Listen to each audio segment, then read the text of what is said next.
Isang mapagpalang araw po sa ating lahat. Ako si Godfrey Quizon and this is my devotion for today, August 21. And the topic po natin for today is nagbalikan na ba kayo or reconciliation. So ano po ba yung reconciliation po?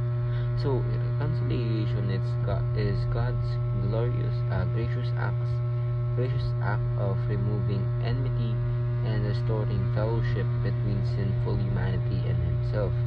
Because of our sin, we stood as enemies of God, deserving His holy wrath. Yet through Jesus Christ's atoning death, God initiated peace. This reconciliation is not mutual compromise, but a divine gift secured by the blood of His Son.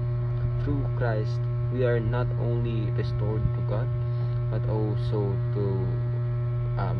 called to live at peace with others and to proclaim this ministry of reconciliation to others or to the world.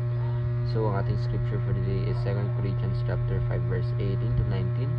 All this is from God who reconciled us to Himself through Christ and gave us the ministry of reconciliation, that God was reconciling the world to Himself in Christ, not counting people's sins against them, and He has committed to us the message of reconciliation.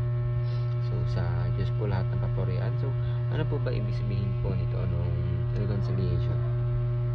Ngayon sa ating mga teachings, i-relate po natin ito. So yung first teaching daw po natin is we are reconciled to God through Christ. Ibig sabihin, of course, dati nga po magkaaway ang ating Panginoon at tayong mga tao.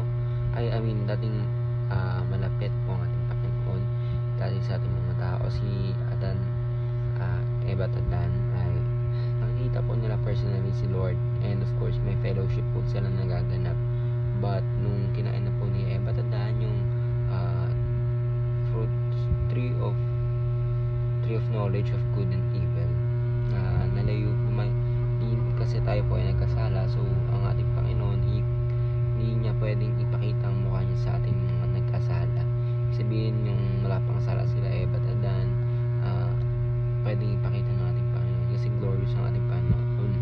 Kung ipapakita niya yung mukha niya talaga mismo, baka mamatay yung mga tao na tititig doon, kasi of course we are sinful, and of course lang na tayo yung kasalanan niya natin is kabayaran niya is kamatayan.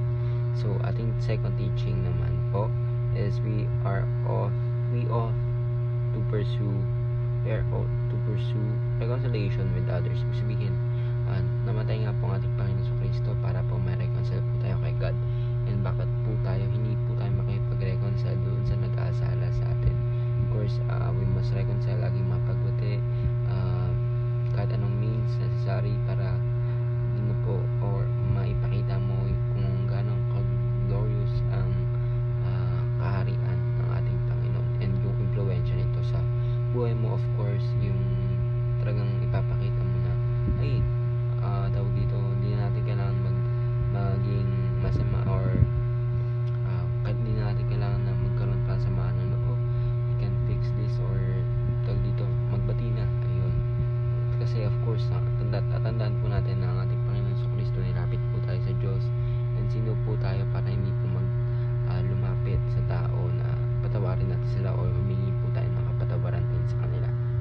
So ating third teaching is we have been entrusted with the ministry of reconciliation. So ibig sabihin lang po yun, we must reconcile with others. Ipakita rin po natin sa iba na teachings po natin Panginoon